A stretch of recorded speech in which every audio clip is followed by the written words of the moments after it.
Dan hari ini ketika rakyat bersuara itu sudah tanggal 26 Mei. Berapa harinya? 392 hari. 1 tahun 26 hari. Tepuk tangan untuk ulang tahun kasus ini. Ya, jadi artinya gini Mbak ya. Namanya Lisa, Learn Integrated Service Assistant. Ketika ditanya, apakah Joko Widodo lulus? Itu mesin UGM asli loh. Jawabannya Joko Widodo tidak lulus UGM. Itu mesin UGM, terus mesinnya dibredel. Gimana bisa P21? P21 itu kalau udah turun ya harus diumumkan. Enggak kemudian, oh ditunggu. Ini mungkin lagi nunggu Idul Adha. P21 kok nunggu Idul Adha? Yang nunggu Idul Adha itu korban. Kalau yang saya lihat sih di sini penyidik sudah memenuhi petunjuk yang diminta ya. Tidak ada satupun petunjuk yang luput. Jadi kalau memang jaksa konsisten, dalam prediksi kami seharusnya akan P21. Kapan P21-nya kita tunggu saja. Ya udah. Mas Roy legal standingnya apa menuntut ijazah Pak Jokowi? Ada legal standingnya apa? Saya warga negara. Saya warga negara yang melakukan pembelaan. Kita mari bahas soal proses hukum di mana Pak Jokowi secara konsisten sudah mengatakan ya berkasnya masih diperiksa dan segera akan dikembalikan lagi. Karena apa? Masih panjang untuk juga bisa P21. Mereka surati, mereka ingin audiensi, mereka memang ingin menghindari pengadilan itu sendiri. Kenapa? Karena mereka tidak mempunyai alat bukti yang bisa di-challenge di pengadilan melawan 700 sekian alat bukti ya dari pihak Pak Jokowi. Polda Metro Jaya sendiri pun mengatakan bahwa nasib Pak Roy Suryo dan Dr. Tifa akan ditentukan dengan P21. Masuk para termul juga akan P21. Menurut saya itu adalah ancaman tersendiri. Kejaksaan saat ini pasti akan melakukan P21 karena dia sudah melaksanakan P19 dan itu sudah dipenuhi oleh Polda Metro Jaya. Saat ini berkas perkara ada pada jaksa. Kasus Roy Suryo dan Dr. Tifa ini sudah gugur harusnya. Karena lampau waktunya luar biasa. Harusnya deadline-nya itu pada Februari sudah selesai. Apa yang disampaikan oleh Kabid Humas Polda Metro sama sekali tidak menjawab.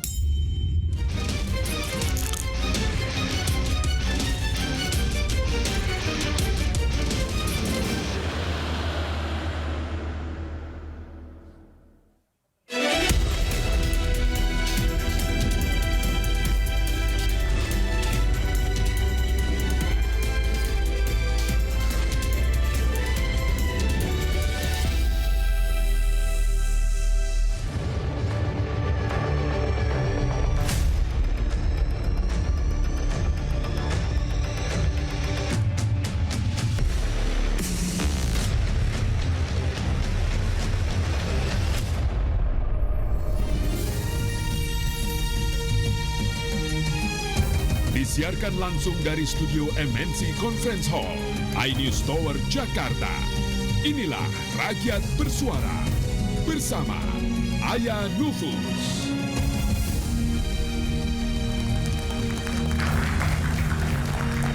Pemirsa, babak baru kasus ijazah Joko Widodo. Berkas perkara sudah dilimpahkan dan status hukum segera diumumkan.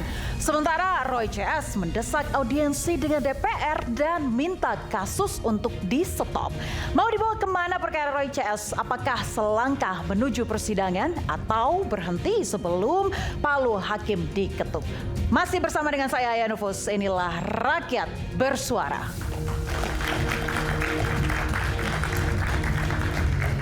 Dan seperti biasa, pada malam hari ini di Studio Rakyat Bersuara sudah hadir narasumber-narasumber yang luar biasa. Langsung saja yang pertama saya panggilkan, pasti tentu saja Mas Roy Suryo, pakar telematika sekaligus tersangka kasus ijazah Jokowi. Saya selalu ambilkan mic untuk Mas Roy ini kalau sudah hadir di Rakyat Bersuara. Jawabannya tegas Mbak. Tadi kan pertanyaan Mbak Aya, mau dibawa kemana masalah Roy CS? Mau dibawa kemana Mas? Dibawa ke Rakyat Bersuara. Baik, luar biasa. Terima kasih. Selanjutnya saya akan undang Ketua Umum OL Cipayung Nusantara Relawan Jokowi. Berikan tepuk tangan untuk Bung David Pajung. Selamat malam Bang David. Senang sekali berjumpa lagi dengan Bang David nih, apa kabar Bang? Baik, Salam dulu Kabar dong baik kita. selalu, sehat selalu. Sehat Mas Roy. selalu ya. Semua yang datang ke sini Saya sepertinya di mana pakai jaket, pakai blazer, emang sedikit dingin ya studio Rakyat Bersuara ya. Tapi akan kita panaskan malam hari ini ya. Baik, selanjutnya saya akan undang pengacara Roy Suryo dan Dr. Tifa. Sepertinya masih di jalan atau sudah hadir? Sudah hadir. Baik, langsung saja Bung Refli Harun. Oh, belum ya? Belum. Oke, kita akan tunggu. Sepertinya masih terkena macet di jalan. Kalau begitu saya akan undang pengacara Joko Widodo, Bung Rifai Kusumanegara. Oh, di sebelah kanan, baik. Dikira mau duduk sebelah Mas Roy ya, jangan dong. Silakan. Hai, apa kabar Bang Rifai? Silakan.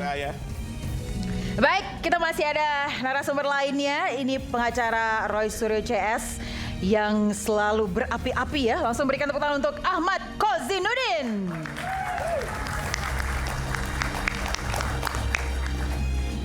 Halo Bang Kozinuddin, apa kabar? Salam dulu dong. Assalamualaikum. Ini udah lama gak ketemu dengan saya. Ketemunya malah di Rakyat Bersuara ya. Baik, dan saya akan undang Ketua Peradi Bersatu. Berikan tepuk tangan untuk Bung Zevrin Boy Kanu.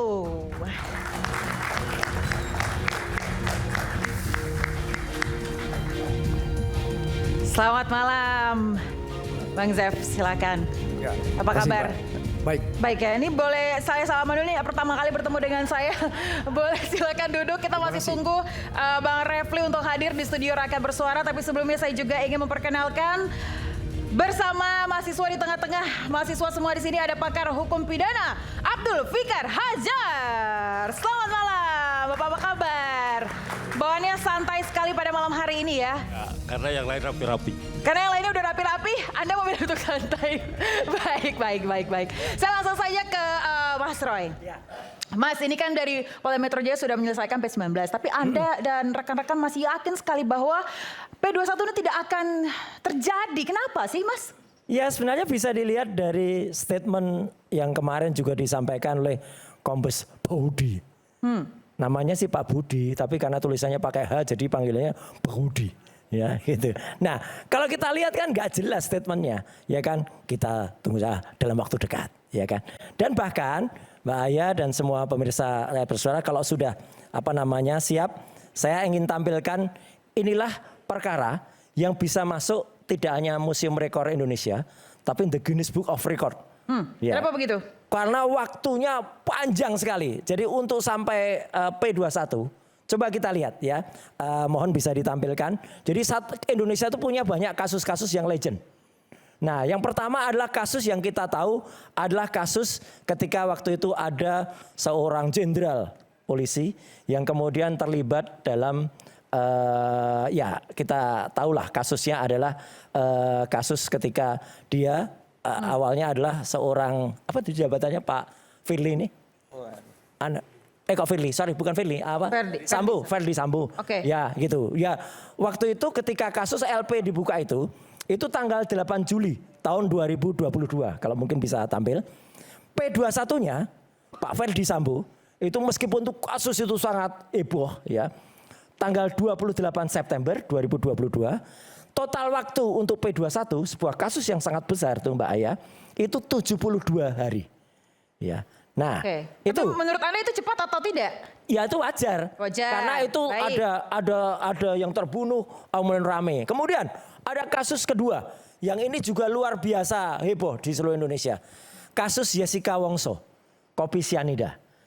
LP dibuka 6 Januari 2016.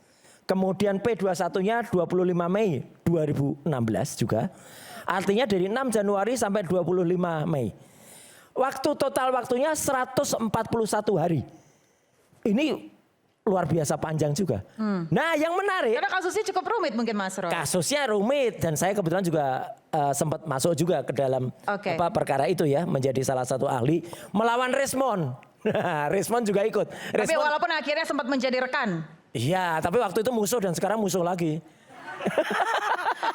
Akhirnya kembali ke kita lah dia ya. Gitu loh. Jadi dia belain Jessica waktu itu. Nah, sementara kasus ini yang luar biasa. Kasus yang sekarang terjadi, LP-nya dibuka itu tanggal 30 April. Dan hari ini ketika Rakyat Bersuara itu sudah tanggal 26 Mei. Berapa harinya? 392 hari. 1 tahun 26 hari. Tepuk tangan untuk ulang tahun kasus ini. Ya, jadi artinya gini Mbak ya.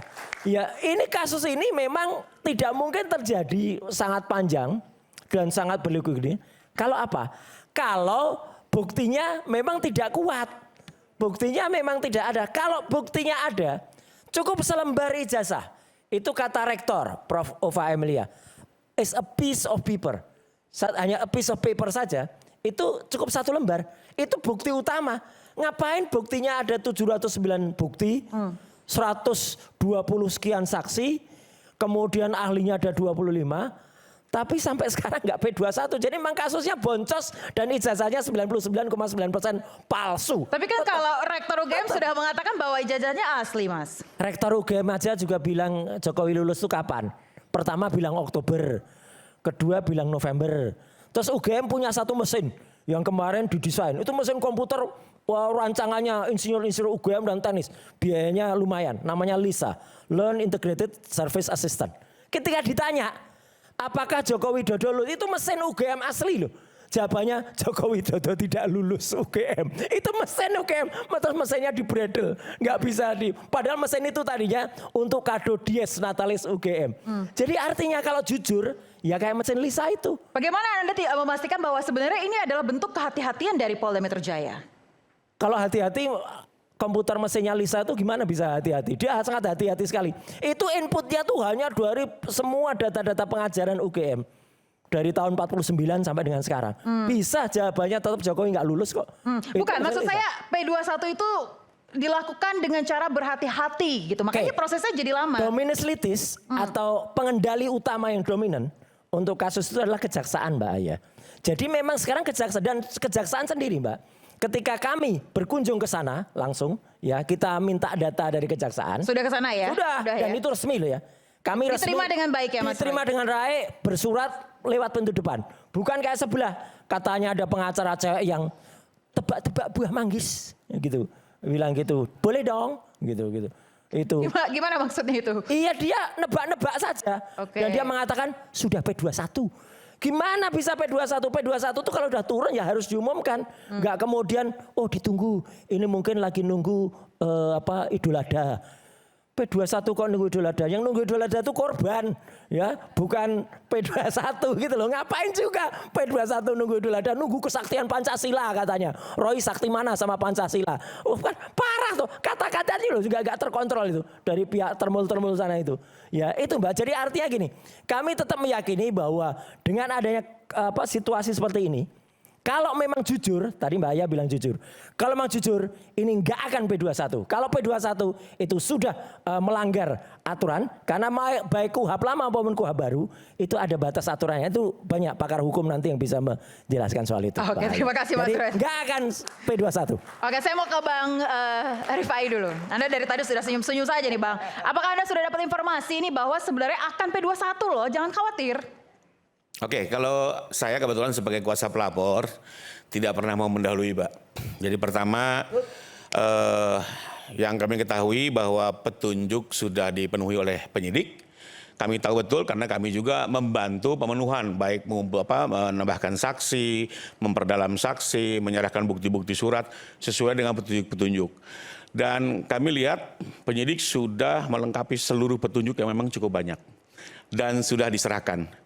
Sehingga dari kondisi ini, karena memang lebih kurang kami juga tahu garis besar dari petunjuk sebenarnya itu diserahkan ke kejaksaan ya? Iya betul. Okay. Jadi sudah diserahkan semua, sehingga kalau dalam pandangan hukum kami, ya seharusnya perkara ini sudah layak karena petunjuk-petunjuknya sudah dipenuhi. Terkecuali jaksa membuat petunjuk baru, sekalipun itu jarang terjadi ya membuat petunjuk baru ya. Tapi kalau dari petunjuk yang sudah ada itu sudah dilengkapi, penyidik sudah bekerja secara maksimal.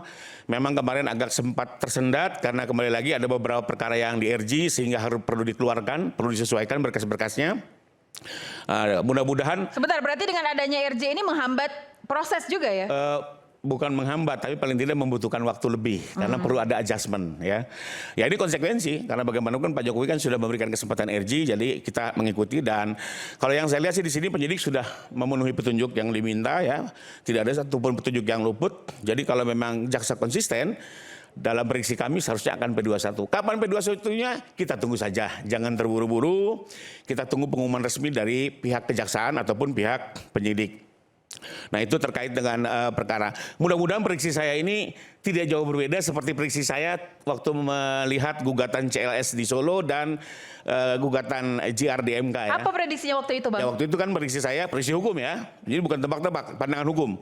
Gugatan CLS itu akan dinyatakan NO atau tidak dapat diterima. Termasuk juga gugatan di MK, waktu itu prediksi hukum saya atau pandangan hukum saya juga akan dinyatakan tidak dapat diterima. Mudah-mudahan pandangan hukum saya terkait P21 kali ini juga sama seperti yang sebelum-sebelumnya. Jadi kembali lagi. Apa itu tepat waktu maksudnya? Akan P21, tapi P21 kita tunggu waktunya.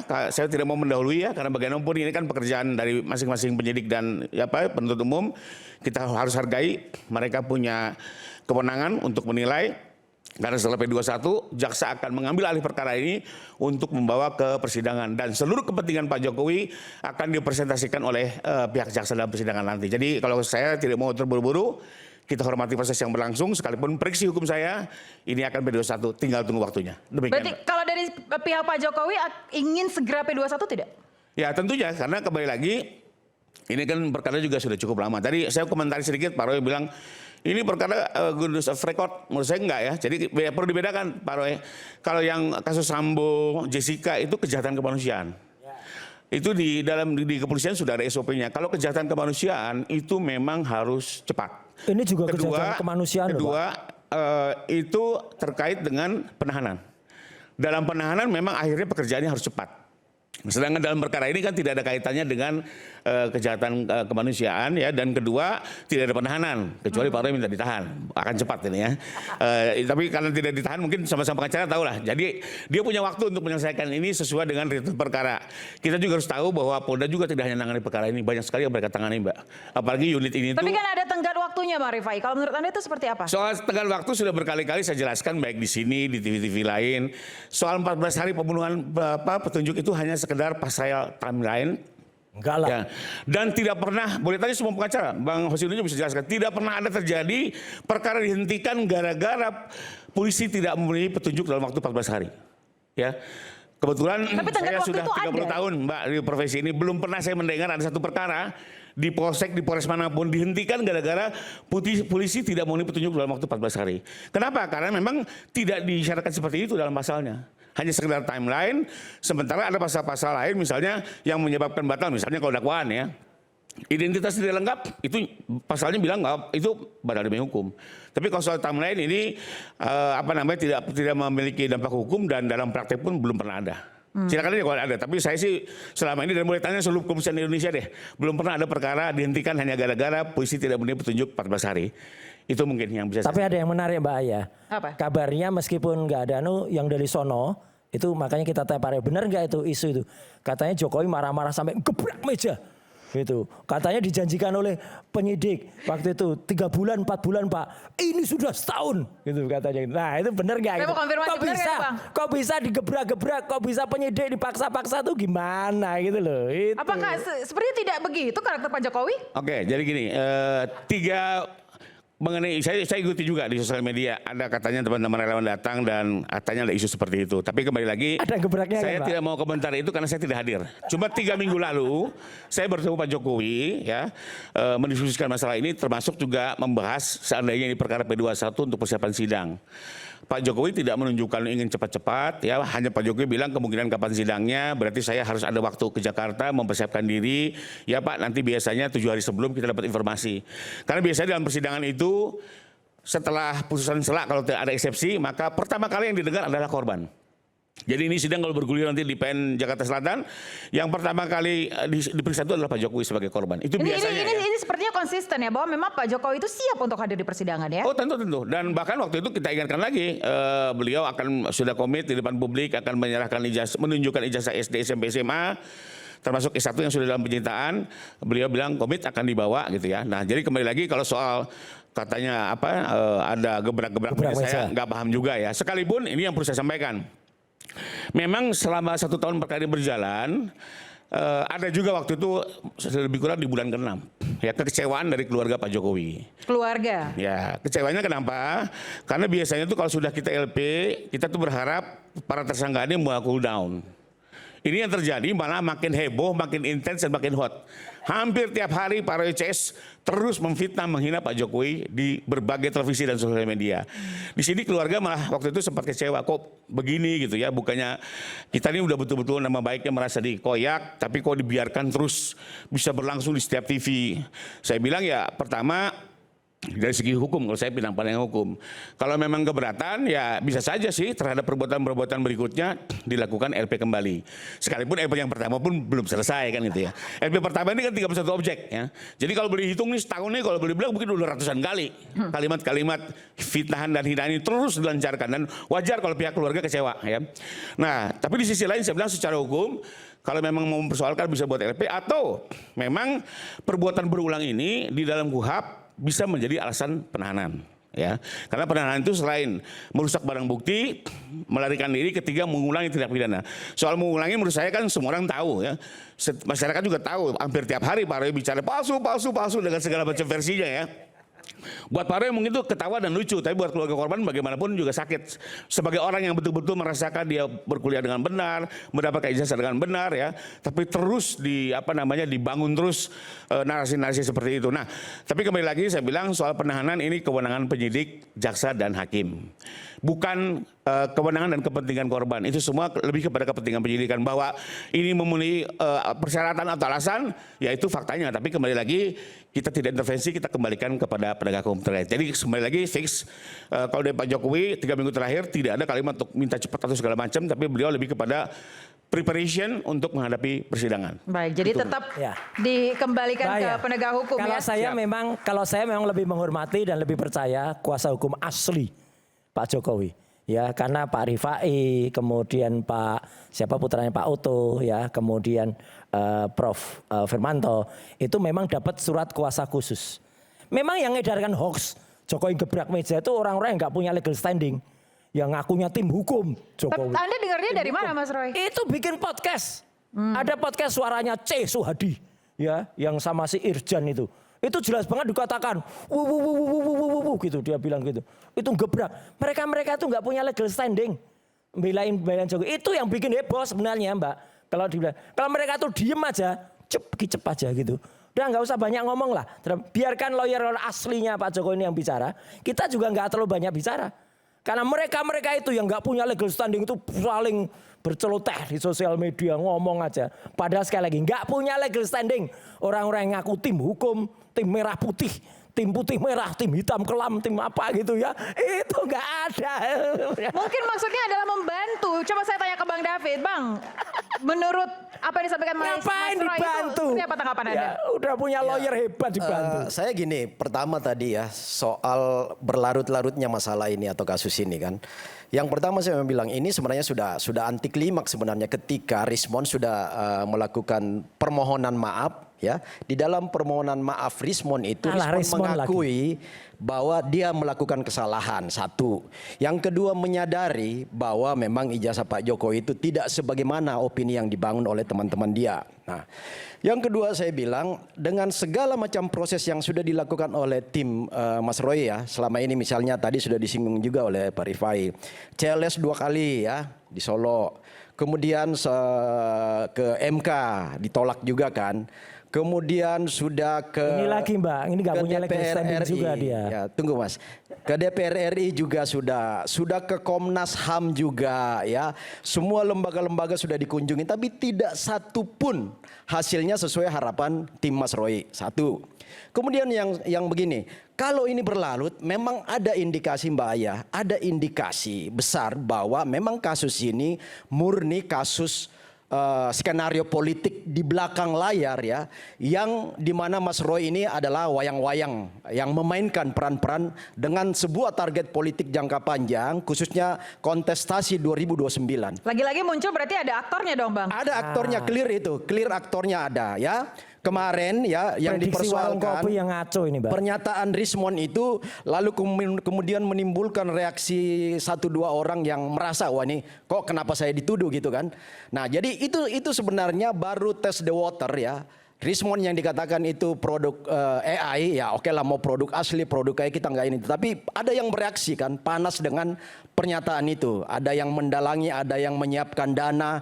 Kemudian juga ada yang menyiapkan semacam sayembara, diberikan 16 miliar kalau ada yang mampu membuktikan ijazah Pak Jokowi itu palsu. Ini semua skenario. Nah tadi kenapa panjang?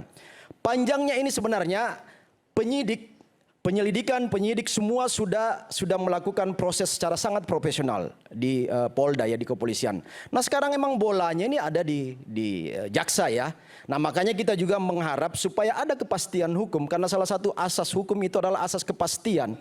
Tolong proses ini dipercepat para jaksa ya, supaya memberi kepastian hukum pada semua warga negara. Saya nggak mau menyinggung Pak Roy dan kawan-kawan, nggak, karena keadilan ini ada dua di situ. Keadilan kepada Pak Jokowi yang difitnah, keadilan pada Roy dan tim yang juga ditersangkakan. Nah kalau nggak ada kepastian hukum, nggak ada proses yang dipercepat untuk ketukan palu, kasus ini sampai lebaran monyet juga nggak akan selesai. Tapi Pasca Anda 2029, pernah bertanya-tanya nggak Bang David, kalau ada aktor di balik Mas Roy dan kawan-kawan, kenapa proses P21-nya jadi lama? Justru karena ada aktor yang membuat tarik ulur, karena kepentingan target ini Mbak Aya adalah target satu tahapan sampai kontestasi 2029 untuk mendegradasi, mendowngrade pengaruh Pak Jokowi yang sangat dielu-elukan oleh masyarakat banyak. Sampai detik ini rumah Pak Jokowi itu nggak diskenario-kan, silakan jalan-jalan ke Solo. Kami 3 minggu lalu baru ketemu Pak Jokowi. 76 organ relawan Pak Jokowi bertemu silaturahmi ya. Kebetulan kami ngumpul, Pak Jokowi kebetulan ada di Jakarta ya. 3 minggu lalu. Termasuk yang tadi disinggung Mas Roy, ada yang gebrak meja. Saya bilang itu mungkin ya adalah yang menebar bahwa Pak Jokowi enggak. Kata Pak Jokowi dalam pertemuan kami dengan 76 organisasi yang relawan menebar Pak Jokowi. itu orang Anda sendiri loh. Beliau mengatakan Mas Roy. Berarti hoax Pak itu. Jokowi hoax itu. Pak Jokowi hoax mengatakan. ya. Oke, iya. David Pajong mengatakan C. Suhadi menebarkan hoax. Enggak, yang pukul meja itu hoax. Lah iya, berarti Pak Jokowi mengatakan David bahwa Pajong mengatakan C. Suhadi Anda menebar hoax. Jadi saya sendiri yang bertanya langsung ke Pak Jokowi, Pak, gimana sih soal proses Mereka yang udah nggak terkait kompak dengan nih. Roy Suryo ini? Anda bertemu dengan Pak Jokowi, Iya, kemudian ketemu. Anda bertanya langsung. Dengan 76 organisasi, saya salah satu organisasi pimpinan di situ. Kita nanya Pak Jokowi gimana soal ini. Pak Jokowi dengan mengatakan kalian tenang aja, nggak usah ribut soal itu. Percayakan Saling pada tebar proses hukum, ya. Pak, kenapa Bapak diam aja? Ini sangat panjang dan lama. Udahlah, biarkan proses hukum berproses secara baik, secara benar, supaya masyarakat mendapat kepastian. Yang Pak Jokowi nggak mau adalah kalau proses ini tidak ada penyelesaian hukum, ya. Jadi kepentingan Pak Jokowi sampai pada persidangan ketukan palu, itu baru proses hukum yang benar. Jangan kata Mas Roy, stop, SP3. Dari mana proses di SP3? Iya, ini orang nggak punya pada legal proses standing persidangan. ngomong aja Pak. Kita akan bahas itu nanti lebih lanjut. Berarti Ya. Anda tidak setuju ya bahwa Harus sampai pada sidang. orang-orang yang bukan pengacara Pak Jokowi. Nah, itu ini sebenarnya termasuk dia sendiri. Anda membantu sebenarnya ya dan rekan-rekan. Bantu Jadi apa? Bantu gini kacau, loh Mbak Mbak. ya. Proses ini karena berlarut-larutnya sudah menarik berbagai pihak ke dalam kasus ini ya. Khususnya begini, kami yang selama ini sebenarnya relawan-relawan Jokowi itu sudah sebenarnya nggak muncul lagi apa semua Apa sibuk legal dengan standingnya aktivitas. itu, ya. Tetapi begitu terjadi penistaan harkat martabat seorang mantan presiden Republik Indonesia, kami wah ini nggak bisa dibiarin ini. Ini sudah mencederai wibawa bangsa dan republik ini, di mana mantan presiden kita 10 tahun itu benar-benar dinista harkat martabat pribadi beliau. Padahal seorang presiden itu harus dihormati, dihargai dalam kapasitas sebagai mantan presiden. Itu kepentingan kami ada untuk memberi keseimbangan dan pendidikan politik, hukum, dan pendidikan sosial karakter bangsa ini, bahwa hormatilah semua pimpinan-pimpinan republik ini. Mbak Anissa Mana, Itu yang penting. seseorang yang menggunakan Jadi, ijazah palsu dan menipu Mas seluruh Roy rakyat ini yang Indonesia. harus kita counter di Itu situ lebih nista ya. itu. Mas Roy nggak punya etika karena apa? Memaki, menuduh ya, Lah, memang ijazahnya palsu martabat gimana? seorang mantan presiden yang menurut institusi resmi UGM mengatakan itu asli, itu berproses. Nggak. Semua teman-teman kuliahnya ada kok semua. Teman Kecuali kuliah nggak ada, pernah teman lulus kuliah. nggak ada. Tuh, Nggak ada teman teman. lu palsu Itu semua bisa gimana? direkayasa uang orang kuliah seperti adik-adik ini. Udah Kalian dah. nanti suatu saat Bang, ketemu. kalau ini orang nggak 30 punya tahun legal berikut standing, akan nggak usah tahu terlalu ini lama teman-teman diomongin. kalian. Nggak Gitu usah lah, loh. udah. Nggak usah legal Jadi standing. itu nggak yang ada perlu legal kita standing, bela. nggak usah. Kebenaran itu harus dibela. Ya. Baik, apalagi Pak Bukan Jokowi sarjana secara... hukum, nggak punya legal standing, apalagi bukan saya bukan lawyernya. Udah, nggak Baik. punya apa-apa Kami dia. ini anak bangsa. Ya udah. Jadi gini, Kan Mas anak Roy bangsa legal, apa? Mas Roy legal Nggak bisa. standingnya apa menuntut Baik. ijazah Loh, Pak Jokowi? Ada legal standingnya. Anda apa? Saya warga negara. Saya itu warga presiden. negara yang melakukan Enggak. pembelaan. Anda di kasus ini nggak punya Pembelaan. Kita legal mari standing. bahas soal proses hukum di mana Pak Jokowi secara konsisten ini ingin terus mengikuti proses hukum, benar ya Bang Iya. David ya. Oke, saya mau tanya ke Bang Kozi. Bang Kozi dulu deh. Pak Jokowi ini selalu mengatakan konsisten melalui relawan maupun pengacaranya bahwa beliau akan terus patuh dan mengikuti proses hukum. Lalu kenapa P21 ini seolah-olah diperlama atau waktunya prosesnya lama sekali? Tapi Anda jangan jawab dulu Bang, kita akan jeda terlebih dahulu, tetaplah di Rakyat Bersuara.